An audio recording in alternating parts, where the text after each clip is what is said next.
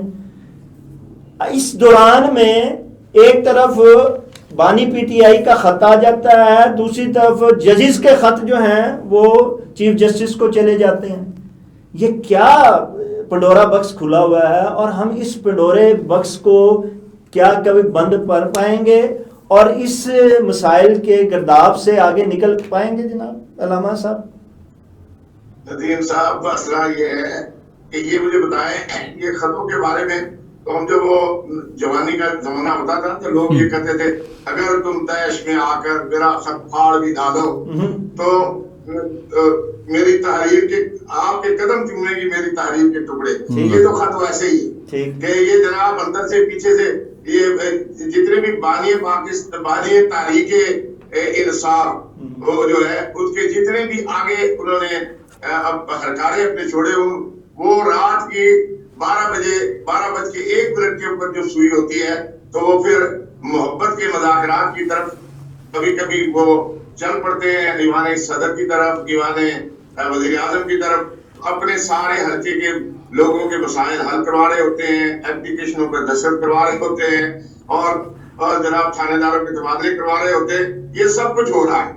باقی وہ بیچارہ جو ہے بانی پاکستان جو تحریک ہے اس غریب کو بانی بنا کے ایسا انہوں نے چکما دیا ہے کہ اب مجھے تو یہ چاہیے تھا کہ مذاکرات پہ ایک ہی بات ہوتی کہ جناب مذاکرات جو اگر کرنے ہیں تو عمران خان کے ساتھ کرے، اور عمران خان بھی کہتا کہ ٹھیک ہے میں حکومت کے ساتھ مذاکرات کرنے کے لیے تیار ہوں۔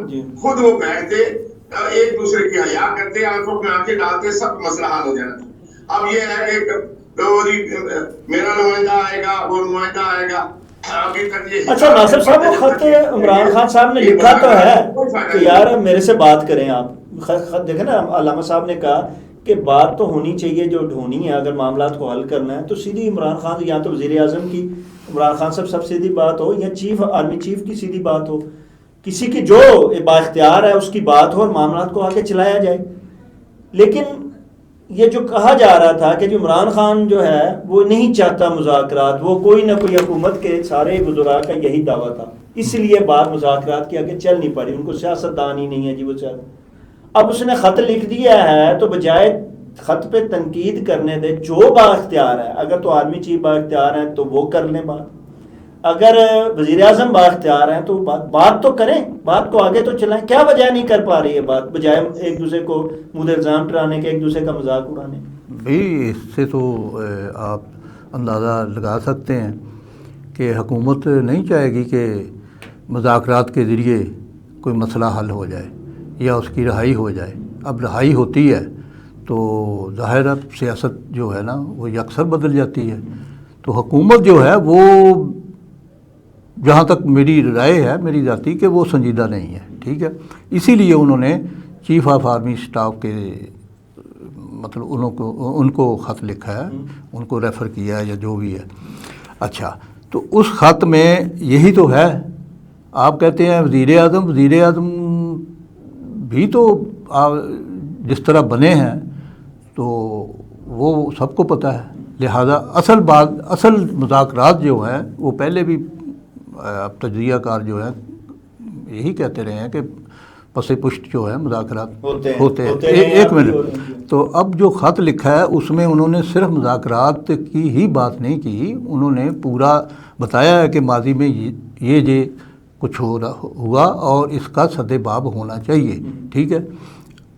بات تو یہ ہے، اب سوچنا تو ہائر اتھارٹی کو ہے کہ یہ، لیکن ریکارڈ پہ ہے، ہمارا کام نہیں ہے، یہ تو نہیں سیاسی لوگوں کا، سیاسی لوگ بھائی سیاسی لوگوں کے ساتھ مذاکرات تو ہو گیا نہیں ہے، تو کیا اس میں نتیجہ کیا برآمد ہوگا، ٹھیک ہے۔ یا تو یہ پورا انہیں یقین دلا دیا جائے کہ واقعی ہمارا کام نہیں ہے، کہ ہمارا کام نہیں ہے، سیاستدانوں کا فری ہینڈ دے دیں، تو پھر بھی بات جو ہے آگے بڑھ سکتی ہے۔ اس صورت میں نہیں ہے کہ کبھی اس کے ساتھ کبھی اس کے ساتھ، اس طرح مذاکرات نہ ہوئے ہیں، نہ ہو سکتے ہیں، اور نہ اس کا کوئی مثبت نتیجہ برآمد ہو سکتا ہے۔ جب عام ہر بندے کو یہ نظر آتا ہے کہ کون بااختیار ہے اور ان بااختیار لوگوں نے ہی معاملات کو سدھار کر آگے لے کے چلنا ہے، لیکن وہ بااختیار لوگ جو ہیں در حقیقت وہ نہیں چاہ رہے ہیں، یہ ہر شخص باشعور کو نظر آ رہا ہے۔ کیا وجہ ہے کہ وہ اس چیز کو نہیں سمجھ پا رہے ہیں اور معاملات کو آگے لے کر کیوں نہیں جا رہے ہیں علامہ صاحب؟ دیکھیں، پہلی بات یہ ہے کہ عمران خان صاحب کو اس بات کو تسلیم کرنا چاہیے کہ اب وہ وزیر اعظم نہیں ہے، ٹھیک ہے، اور وزیر اعظم جو آرڈر دیتا ہے آرمی چیف کو یا اپنے ماتحتوں کو، ان کا کوئی آرڈر نہیں مانا جاتا، ابھی تک وہ اس سواری سے اترے نہیں۔ ٹھیک ہے، بات یہ ہے کہ ان کو تسلیم کرنا چاہیے کہ وہ اس وقت اپوزیشن میں ہیں، اور اس وقت کئی ایسے اخلاقی مقدمات میں وہ ملوث ہیں، اس کی ان کو وضاحت کرنی قوم کے لیے ضروری ہوگی۔ یہ ہیرو کا معاملہ، یہ جناب علی 190 ملین پاؤنڈ کا جو ہے وہ ٹرپ کے ذریعے سے ملک ریاض کو فائدہ پہنچانا، یہ ان سے غلطیاں کرائی گئی ہیں، کرائی ہوئی ہیں، لیکن ان ساری چیزوں کو وہ پس پش ڈالیں اور سیدھی قوم کی خاطر، ملک کی خاطر، یہ ملک میں جمہوریت کا استحکام ہوگا، آج نہیں تو کل عمران خان عوام کے ذریعے سے واپس آ جائیں گے۔ تو اب چاہیے یہ کہ ہم سیاست جمہوریت کو مستحکم کریں، نہ کہ فوجی حکمرانوں کو۔ دیکھیں، خط اگر آپ عمران خان صاحب لکھیں گے جنرل عاصم منیر صاحب کو، آرمی چیف کو، تو یہ بھی اخلاقی ضابطے کی خلاف ورزی ہے، اس لیے کہ آرمی چیف ایک حکومت پاکستان کا نمائندہ ہے۔ بے شک اس میں کوئی شک نہیں ہے کہ پاکستان میں وہ بڑے بااختیار ہیں، انہی کا ڈنڈا چلتا ہے، لیکن ایک قوم کا ایک طریقہ کار ہے، یہ ہمارا ملک ہے، چل رہا ہے، دن رات ہو رہا ہے۔ وزیر اعظم پاکستان کا پروٹوکول بھی بیرون ملک ہو رہا ہے، دنیا پوری نے ہمیں پاکستان کو تسلیم کیا ہوا ہے، ہم ایک ملک ہے، اور ملک کا ایک وزیر اعظم ایک پروٹوکول ہے، وہ چل رہا ہے۔ اس پروٹوکول کو اگر لے کر ہم کریں گے تو اگر وہ یہی خط جو ہے وہ شہباز شریف کو لکھتے ہیں تو وہ خط جو ہے ایک طریقے سے آرمی چیف کو چلا جائے گا، کیونکہ آرمی چیف سے وہ مشورہ کرے گی اس کے بغیر۔ انشاءاللہ مجھے امید ہے کہ جلدی ہی افریقین کو یہ بات سمجھ میں آ جائے گی، اور پاکستان میں مذاکرات بھی ہو جائیں گے اور جمہوریت بھی آ جائے گی۔ دیکھیں، پہلے آپ مولانا فضل الرحمان صاحب کے مذاکرات دیکھیں، مدارس کے مسائل کے اوپر، 26ویں آئینی ترمیم کے اوپر، تو انہوں نے اپنا مقصد حاصل کر لیا۔ اسی طرح سے اگر پی ٹی آئی والے، اچھا، انہوں نے علامہ صاحب انہوں نے وہ مقصد تو حل کر لیا، اب آپ نے دیکھا نہیں کہ مولانا فضل الرحمان ایک دفعہ پھر آگے لگے ہیں، اور اب اپوزیشن کا کوئی مقصد جو ہے وہ بھی پورے کرنے کے لیے انہیں آگے جو ہے وہ قیادت دی گئی ہے۔ یہ جو اپوزیشن کا اتحاد بننے جا رہا ہے اور وہ جو اکٹھا ایک لائے عمل جو ہے وہ عوام کے سامنے پیش کیا گیا ہے، آپ سمجھتے ہیں کہ کیا اس سے وہ جو کام رکے ہوئے ہیں وہ نکل جائیں گے؟ اے داور محشر میرے نامۂ اعمال کو نہ دیکھ، اس میں چند پردہ نشینوں کے نام آتے۔ یہ ہمیشہ مولانا فضل الرحمان صاحب کی قیادت پہ اپوزیشن کی مدعز ہوتی ہے، یہ مجھے ذرا بتا دیا۔ ٹھیک ہے بھائی جان، یہ بڑا راز ہے، اور اخیر میں کیا ہوتا ہے؟ اخیر میں پھر صلح صفائی، اخیر میں پھر زرزانی صاحب اور نواز شریف صاحب کو اقتدار مل جاتا ہے۔ یہ سارا ایک کھیل ہے، اور اس کھیل کو یہ چیس گیم ہے وہ جو کھیلی جا رہی ہے، بس میں آپ سے نہیں، لیکن اس میں تو کہا جا رہا ہے کہ اب ان کی اپنا بانی پی ٹی آئی کی بھی رضامندی شامل ہے، اس لیے فضل الرحمان صاحب کو جو ہے وہ آگے بڑھایا گیا ہے، اور اس کے ذریعے انہوں نے کہا ہے مولانا صاحب نے کہ نئے الیکشن جو ہیں وہ وقت کی ضرورت ہیں، نئے الیکشن جو ہیں وہ ہونے چاہیے، کیونکہ اس حکومت کے پاس جو ہے وہ عوام کی حمایت نہیں، نہ ہی عوام کی حمایت سے آئی ہے، لہٰذا نئے الیکشن کے ذریعے عوامی فیصلہ جو ہے وہ آنا چاہیے اور ان کو اقتدار ملنا چاہیے۔ ناصر عباس اس کا جواب دیتے ہیں تو بہت اچھا ہے۔ جی ناصر عباس صاحب، کیا آپ سمجھتے ہیں کہ جو کام حکومت اور اپوزیشن نہیں کر پائی وہ یہ اپوزیشن جو اتحاد ہے وہ کروا جائے گا؟ ہاں، نہیں کر سکتی ہے، کیوں نہیں کر سکتی؟ جب فضل الرحمان صاحب، مولانا صاحب اپنے جو مفادات ہے وہ حاصل کر سکتے ہیں، جس طرح بھی انہوں نے کی ہے. کوئی طلّہ محنت ویسے نہیں کیا، ایک احتجاج ریکارڈ کرایا جو بھی چیز سامنے آئی ہے ہمارے. تو اب اپوزیشن جو ہے اکٹھی ہوتی ہے تو یعنی عمران خان کو سمجھا جاتا ہے نا کہ وہ ذرا سخت گیر ہے، ٹھیک ہے. اب عمران جو ہے مولانا صاحب وہ بڑے منجے ہوئے سیاستدان ہیں، اس میں کوئی مطلب شک نہیں ہے. لہٰذا میں تو سمجھتا ہوں کہ اگر وہ لیڈ کرتے ہیں اس اتحاد کو تو بڑی حد تک کامیابی مل سکتی ہے. اپوزیشن حزب اقتدار جو ہے یہ آپس میں مل بیٹھنے میں کوئی یعنی نہیں سمجھیں گے کہ یہ کوئی برائی ہے، ٹھیک ہے. مولانا صاحب بہت اچھی سیاست کرتے ہیں، اب کوئی اس سے اتفاق کرے یا نہ کرے. لہٰذا ایک تو ہے حکومت کو دباؤ میں لانا، ٹھیک ہے، اور مولانا صاحب کے پاس اسٹریٹ پاور بھی ہے، یہ تو ہے. تو دوسری جو ہے وہ ان کی سیاست کاری ہے، اس میں وہ میری اپنا تجزیہ ہے وہ کامیاب ہو سکتے ہیں. یہ جو اچھا مولانا اپنا علامہ صاحب، یہ جو آپ ہمیشہ ان کو مولانا صاحب کے آنے کو مفاد کی نظر سے دیکھتے ہیں، جبکہ ہو سکتا ہے کہ جیسے عمران خان صاحب کی حمایت انہیں حاصل ہے اس دفعہ اور حکومت کی بھی حمایت حاصل ہو، اپوزیشن کی ساری پارٹیوں کی بھی حمایت، تو کیا ان کوئی ایسا نیا ایجنڈا نہیں سامنے آیا ہے کہ جس کے تحت جو باقی لوگ کام نہیں سکے، یہ مولانا صاحب، عمران خان صاحب اور حکومت اور بیک پہ جو ہے مقتدرہ مل کر وہ معاملات کو حل کرنے کا ایک نیا فارمولہ لے کے آ رہے ہوں آگے؟ جی اگر آپ پازیٹیو سوچ کے ساتھ دیکھیں. میرے خیال میں یہی ہے، کیونکہ پی ٹی آئی کی طرف سے حکومت کو یہ ہے کہ وہ ان کی جو سیاست ہے اس میں تھوڑی دیر میں سنجیدگی ہوتی ہے، اس کے بعد گالم گلوچ جو ہے وہ شروع ہو جاتی ہے، یا ان کی طرف سے ایسی وہ سوشل میڈیا کے اوپر ایسی چیزیں آ جاتی ہیں. تو مولانا فضل الرحمان صاحب کم از کم جو ہے تحقیق کے دائرے میں رہیں گے اور افہام و تفہیم پر وہ گفتگو کریں گے بھی، سنیں گے. تو میرا خیال یہ ہے کہ شاید اس پہ حکومت بھی چاہتی ہے کہ سنجیدہ لوگ اگر اپوزیشن میں آئیں تو قومی مسائل حل کرنے میں اور ان کو کچھ گیو اینڈ ٹیک کرنے میں حکومت کو بھی مزہ آئے گا. تو میرا خیال یہی ہے کہ وہ ایک نئے طریقے کے ساتھ پی ٹی آئی بازی کا نیم البدل جو ہے مولانا فضل الرحمان کو بنا کر جو ہے وہ اپوزیشن کے لیڈر اور مقتدرہ جس کو آپ فرماتے ہیں وہ ان کی میرا خیال ہے یہ ایک کوشش ہے کہ کسی طرح سے قوم میں کوئی تھوڑا سا شعوری اپوزیشن ہو اور مسائل کے اوپر اپوزیشن ہو، اور پھر یہ آگے جمہوریت جو ہے اس کو بجائے ختم کرنے کے کہ نئے الیکشن ظاہر مطالبات تو ہوں گے. یہ ایک سال کے بعد ہی کیسے نئے الیکشن ہو سکتے ہیں؟ الیکشن کا ملک مکمل نہیں ہو سکتا. ہم بار بار ایک دوسرے پر پھر الیکشن ہوں گے، پھر جو جیتے گا اس کو ہم مطلوب کریں گے. تو اس طرح سے نہیں، ہمیں ایک دفعہ برداشت کرنا پڑے گا جائز و ناجائز کو، پھر اس کو پائے تکبیر تک جمہوریت کو پہنچانے کے لیے دوبارہ جمہوریت کو ہم استحکام کی طرف لائیں گے تو انشاءاللہ ملک استحکام کی طرف بڑھے گا. ورنہ سچی بات یہ ہے کہ جب بھی ہم الیکشن ہوں گے جو بھی جیتے گا وہ دھاندلی جدا ہوگا، اور جو اپوزیشن ہمارے ہوں گے وہ شور مچائیں گے دھاندلے کا.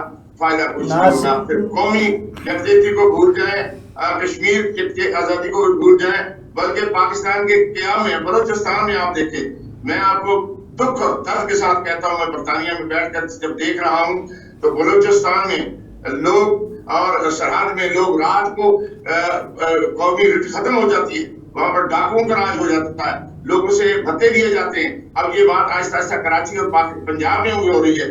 خدا نہ خواستہ اس ملک کا کیا ہوگا، یہ جنگل کا راج بن جائے گا. تو اپوزیشن کو اور حکومت کو مل بیٹھ کر قومی سوچ اپنانی چاہیے اور اس ملک کی ترقی کے لیے کچھ کرنا چاہیے تاکہ کشمیر بھی آزاد ہو سکے اور ہم اپنی جو فرسودہ سوچوں میں سے آزاد ہو کر قومی سوچ. آئے ناظرین، اس 5 فروری کو ہم جہاں قومی یکجہتی کشمیر پر یہ عہد کرتے ہیں کہ ہم آزاد کشمیر کے مظلوم کشمیریوں کے ساتھ ہیں، ہم کشمیر ہماری شہرک ہے اور ہم کشمیر لے کر رہیں گے، وہاں ہمیں یہ بھی عہد کرنا چاہیے کہ ہم آپس میں جو ہے وہ قومی یکجہتی جو ہے وہ لے کر آئیں. ہم جب آپس میں اتحاد و یکجہتی لے کر آئیں گے تو ہی ہم جو ہے وہ دوسروں کے ساتھ اتحاد کر پائیں گے اور اپنے مسائل کا بھی جو ہے وہ تدارک کر پائیں گے.